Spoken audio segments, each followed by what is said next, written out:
मोर मन मैया में लागा बलम जगराता कराई दा।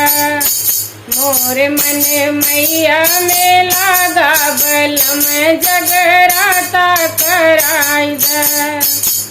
गैया के गोबरा से अंगना लिपाई दा। गैया के गोबरा से अंगना लिपाई दा। अंगना में चौक पुरवाई दा। बलम जगराता कराई दा। अंगना में चौक पुरवाई दा। बलम जगराता कराई दा। मोर मन मैया में लागा बलम जगराता कराई दा। गंगा जल पनिया से कलसा भराई दा। गंगा जल पनिया से कलसा भराई दा। नरियर चुनरी चढ़ाई दा। बलम जगराता कराई दा। नरियर चुनरी चढ़ाई दा। बलम जगराता कराई दा। मोर मन मैया में लागा बलम जगराता कराई दा।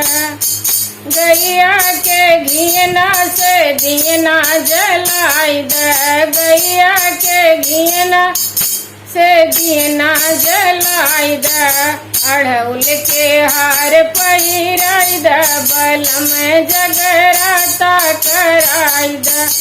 अड़हुल के हार पहिराई दा। बलम जगराता कराई दा। मोर मन मैया में लागा बलम जगराता कराई दा। मोर मन मैया में लागा बलम जगराता कराई दा। जाई के मंदिर से पंडित बोलाई दा। जाई के मंदिर से पंडित बोलाई दा। घरवा में पाठ करवाई दा। बलम जगराता कराई दा।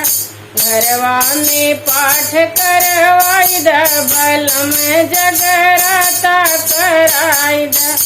मोर मन मैया में लागा बलम जगराता कराई दा। मोर मन मैया में लागा बलम जगराता कराई दा।